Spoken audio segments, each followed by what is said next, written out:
Welcome to the STARS program, seniors taking active roles in society. And now, here's your host, ANITA FINLEY. I have a great lawyer for you.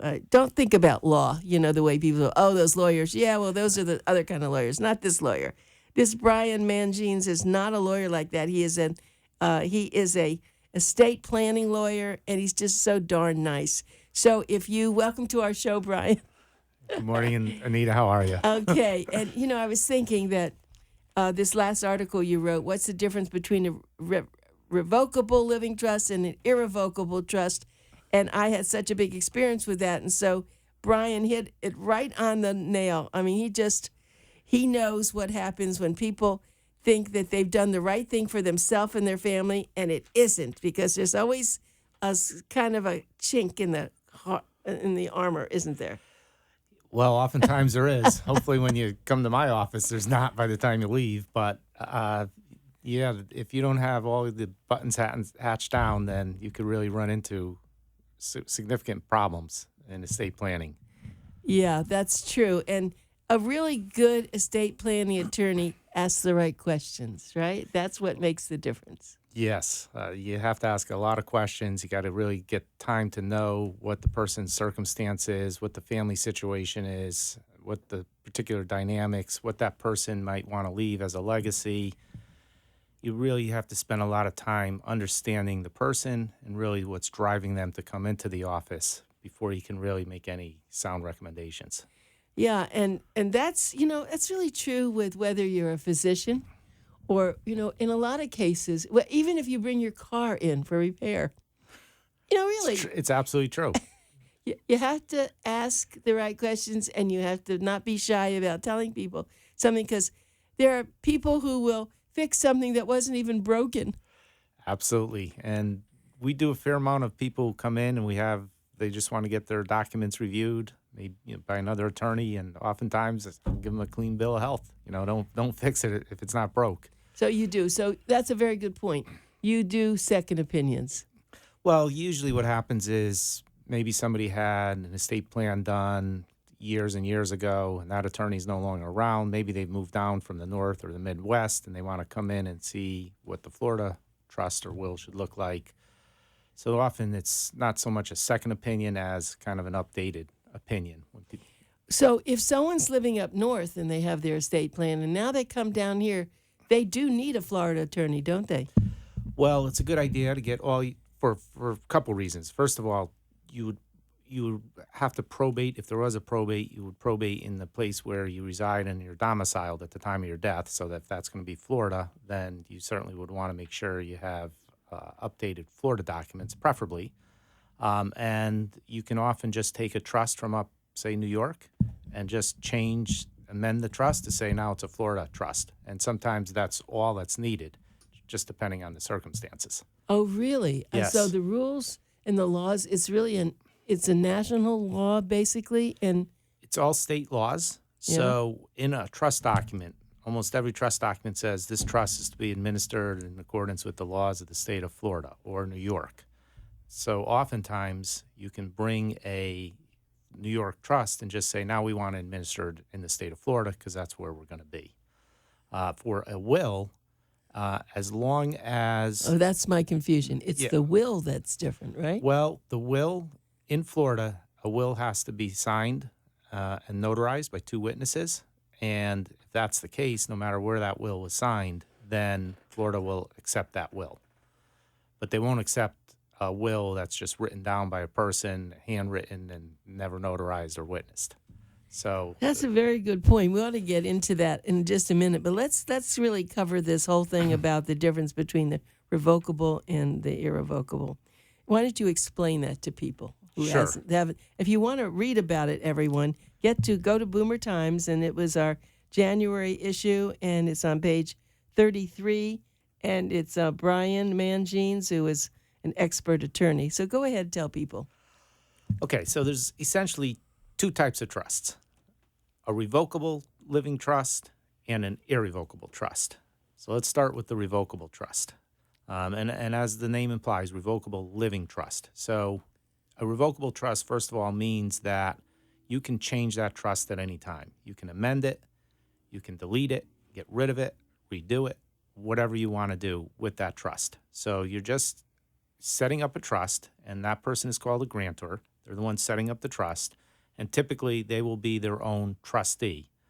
And the idea is to get all the instructions within that trust of A, how you'd want to be treated during your lifetime. Again, we call it a revocable living trust. So it implies during your life, not just at death. For example, a will is just a death instrument. It only applies to when you die. Revocable living trust, you can have instructions within that trust as to how you want to be treated in case of your incapacity or you can't manage your own affairs. Then the idea is to get assets titled that may be in your individual name, get them titled into the name of the trust. Again, because you're your own trustee, because you can revoke it, you're losing no control over these assets. It's strictly a legal fiction in order to avoid probate.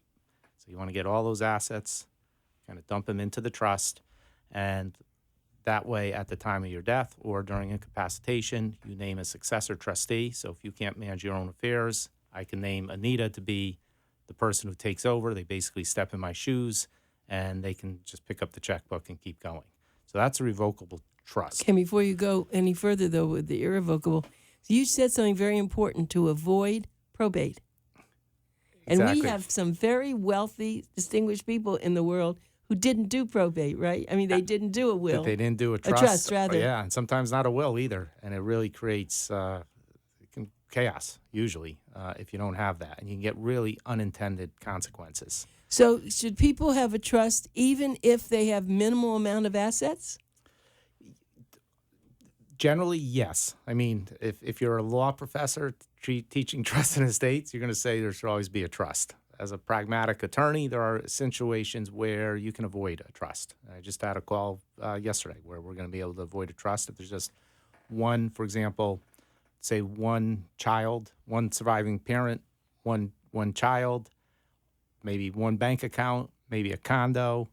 Then that situation, if those are really all your assets, then you can avoid having to have a trust because you can title bank accounts as payable on death accounts. So by operation of law, if mom passes away, then it automatically goes to the daughter, or the daughter could have been on a joint bank account. So there are situations where you can, but generally speaking, almost everyone should have a trust, including parents with minor children.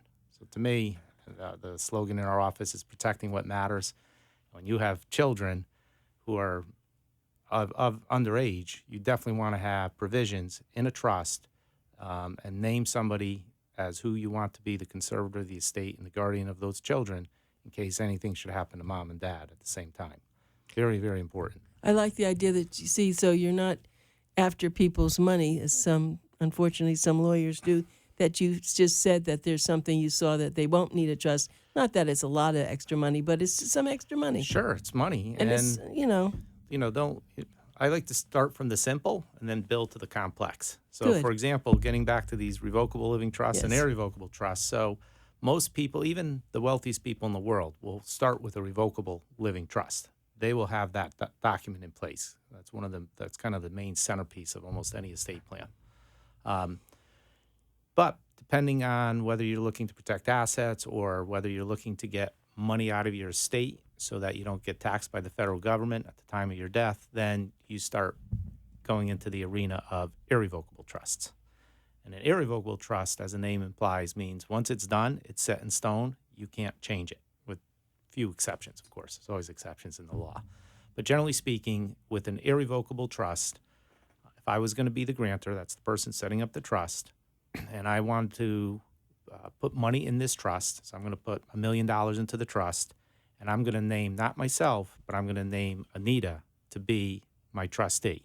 Once I put that money in the trust, it's up to ANITA to decide whether or not to make distributions to the trust or whoever I name as the beneficiaries within the trust. So by that, once I do that, I am crossing the line. I'm giving up control of that asset. So if I went to you and I said, I'd really wish I named my kids as the beneficiaries, I really want you to hand some money, and you said, no, I don't think it's a good idea, I'm stuck, because that's now you're calling the shots.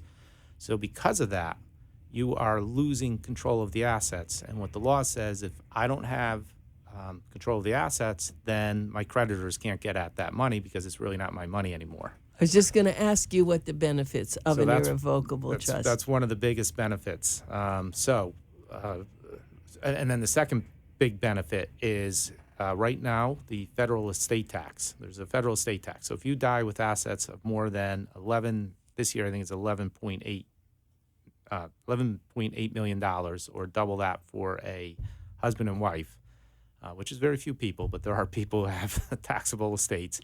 Then everything over that, you have to pay 40% to the government. So let's just say you have $100 million. You can subtract $22 million. You're still going to get taxed on $78 million at 40%. It's a big whack, and that goes to the federal government. That is why very wealthy people have to do a lot of estate planning to get that money. The idea is to get that money out of your estate so that by the time you pass away, that money goes to your intended beneficiaries and your heirs, not to the federal government. Not that there'd be anything wrong with giving it to the federal government. It's just that they don't have really a good track record of spending it wisely. So Right, but that's why you want an irrevocable trust to put it in two somewhere reasons. else. One, to avoid, asset protection, number one. So you can't do it on the eve you're about to get sued. But if you're just doing basic estate planning and you have a lot of money and you know we live in a very litigious society, and let's say you're in a high-risk profession, a doctor, a lawyer, then you would definitely want to consider putting some of your money into an irrevocable trust, which would be beyond the reach of creditors. Okay, well, I want to just tell everybody you're listening to Brian Mangines, Mangines. He's an attorney. Actually, you have other credentials. You actually have a master's degree, if I'm not mistaken. That's correct. I have an LL.M. degree in estate planning from the University of Miami. So that's a master's degree in law. That's fabulous. So then you go over and above what typically lawyers have, and then you'll be able to reach him at 561-245-4700, correct? That is correct. 245 4709. I'm sorry, what did I say? Excuse me. 561-245-4709. 4700. Oh, 09. I'm sorry. Yeah, I saw that 4709. right. Sorry. 561-245-4709. We'll repeat that later, but that's how you're going to get him. And he's in Boca Raton, but I know he really handles other places. I mean, if you had someone in Broward call you, anywhere in Florida, you can handle anything. Yeah. You're a Florida attorney. Florida attorney. I'm also licensed in Connecticut, by the way. Oh, that's very my home important. state. Yes. Right. So you have two ways you can practice. Connecticut and Florida. Yeah, I don't really practice much up in But Connecticut. you had but I to have a lot of pass the referral bar sources. up there to allow you to do that. I started in Connecticut before I moved to Florida. Right. So, and there are a lot of people, I'm sure, here in Florida who live in Connecticut, and they must love that. That's absolutely correct. I just met somebody from my hometown the other day, as a matter of fact, Trumbull, Connecticut. Okay, good. So they can use you both. That's very important. Okay. Well, continuing with this. So my other question, and putting my hat on the fact that I work with older people, how are you sure when you're sitting with a client that they know what they're doing? Well, that is such a great question, Anita, because it's probably the threshold question that an estate planning attorney has to understand. So there's a couple. I think the main thing that I try and do in those situations where I think there's an issue is bring that person back into the office 2, maybe 3 times and make sure that they're very consistent each time that they show up in my office. So if day one they tell me they want to leave half to Johnny, half to Mary, and then the second time they come and they start changing it and they can't remember, then that's a red flag. But if you talk to them 3 times and they're very sure that this is what they want, they know what they have. So number one is you got to make sure they understand what the objects of their bounty are, what they actually have in their estate. And number 2, who they want to give it to. And if they're very clear and they can consistently repeat that to me and they seem with it, I mean, some of this is just kind of the eye test, then that's okay.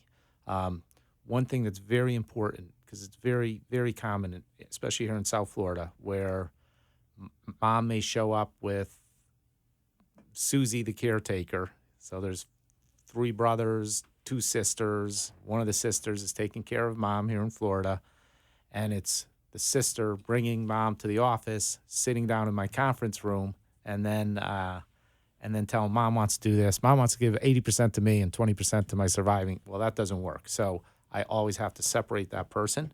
I will never do an estate plan without talking to a person eyeball to eyeball. Without someone else there. Without someone else there, yes. So now let's say that you find that the person who comes in doesn't keep, that she's not or he's not knowing what he's saying. Mm-hmm. What do? You just can't do their estate? If you can, yes, A, you can't do the estate, or B, if they can get a doctor's note, sometimes you can get a physician to sign off saying that they are with it, then that's okay. Well, and they let's don't, by say- the way, they don't have to remember everything. They just have to know what they're doing. So the fact that I can't always remember what I told you doesn't mean that's not what I knew I had and that's not what I wanted to do. It's just I can't always remember it because of I my short-term understand, memory but- loss. So, and the other thing is, and I've had this in my office where if I smell trouble, I had somebody coming in and I smelled trouble, and Mom, same thing. I mean, Mom seemed like she knew what she wanted to do. It seemed to be a little bit counter to what the daughter wanted her to do. We knew there was other siblings and there's bad blood brewing already. I don't want to touch that. That's just not. That's a hot spot that I'm just not interested in. You're asking for trouble there. Yeah, that's good that you see that. So it comes. Sometimes it comes before the document, then it comes after the document. But if you've done a good document, then it's Sure. like the irrevocable trust. Yeah, and that's one of the reasons you want to get things down on paper. Now, not to overcomplicate it, but you can also do a durable power of attorney. So a durable power of attorney is a lifetime instrument, and that's giving somebody the right to manage your finances. In Florida, if you sign a durable power of attorney, it pops into existence the moment it's signed. So if I named you as my attorney in fact, what we call them in the document, then the moment I sign that, you could take that document, go down to Bank of America and open up accounts, close accounts. You could do anything on my behalf. Obviously, you have a fiduciary duty to me. But we can put in those documents that I'm giving ANITA the right to create trusts and wills for me. That's very powerful. Yeah, and in these situations when people are not really. Well, where it really becomes able. important is in the context of, and I don't do elder law planning, but when you're trying to, for Medicaid purposes, the person may already not be really with it, so you need somebody who can go in and create trusts that will allow them to properly pass Well, assets. you as their lawyer, can you be the person, the durable power? I can be. I mean, I'm not very often, and once in a while, I'm. They have no one else. That's How right. do So, you and feel- I become the trustee, a successor trustee. But in that situation, you have to get the client to make sure that there's always a potential for conflict or appearance of potential for conflict. So I don't want anyone to. I never volunteer for that position because that's not really right. But if someone really says, "Hey, I really, I have no one else. I really, can you do it?"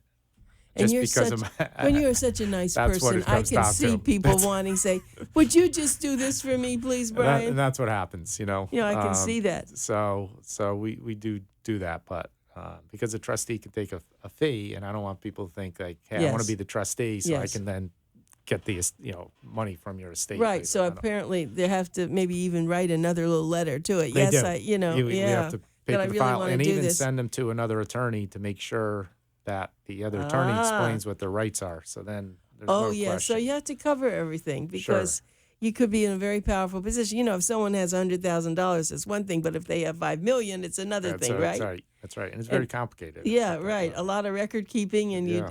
you tax yeah, issues. exactly. And you can't do all this Right. yourself. You probably have to hire Right. someone to help you with That's something correct. that big. And well, that's good. So how long have you been practicing law here in Florida? Well, I moved in 1997. We moved to Florida from Connecticut. I met my wife in law school, University of Connecticut. We practiced up there. Then we moved in 97. And actually, I ran a legal staffing company called Austin Legal Staffing for 10 years and then got back into the practice of law about 2009 or so, 2008, 2009. So I've been practicing full-time since then. In Florida. And I always, even when I was running that staffing company, I always did a little, practice some law. I don't estate know what a planning and legal stuff. staffing company is. So that's, it's like a temporary agency for lawyers. So we used to place attorneys and paralegals any legal personnel within a law firm or a legal in-house legal department on a permanent or Is it temporary like basis. a recruiter? Are you A were you recruiter. It was recruiter? recruiting, and it was also one branch is recruiting, direct placement. Like, okay, find me a paralegal, find me an attorney, find me a partner, and they would pay a head-hunter Yeah. fee. And then the other was we need a legal secretary for 2 weeks because someone's going on vacation. Can you find a temp? So it was very That was very interesting that successful, you yeah. would do that. I mean, that's another whole business, isn't it? totally You different have to really business. know everybody's around. Well, and Well, what was great about that business, carrying over into my estate planning business, is I have a lot of small business owners. So I understand the complexities of running a small business. So when business owners come into my office, I have a sense I've been in their shoes. So right. Oh, helps me you in are that. a one-man band here, I see. Well, I'm so happy. Brian actually has an office where my office is, and we've become, friends, and I do trust him so much. So I'm hoping that people, if you're looking for a really down-to-earth lawyer, you're going to call Brian. He is so nice, and his number again is 561-245-4709. And you can actually go to his website, which is Boca Raton EstatePlanningLawyer.com. That's a long name, but it's that's okay. what they told me to get. So Yeah, that's well, it's okay that's what was because it available. won't get mixed up. Boca Raton EstatePlanningLawyer.com, and that's what you do. Well, I always enjoy. You'll be writing another article. I think you've already written one now. No, That's you're, coming. You're in the You'll have process, it right? I soon. haven't seen it You'll yet. have it soon. But it's very important that you do that because people, they're always a little afraid of lawyers. You know that. What's going to happen? I do understand that, but Yeah. I try and But you do. It's bunk that myth. that's right. And then we didn't talk about your book. I did bring your book. It's the Focus. This is really a great book. It's called Faith with Focus. Faith with Focus. Right. It is an outstanding book. So when you go to meet him, make sure you ask him about his book. You can buy it. It's not a religious book. It's just downright smart stuff that you should know. Well, thank you. It's a great book. I really and so appreciate we're that. very happy about that he wrote the book. Well, thank you for coming in this morning. My pleasure, Anita. And we will be talking to you again. And anyone who's really looking for a good estate planning lawyer, I hope you'll call Brian.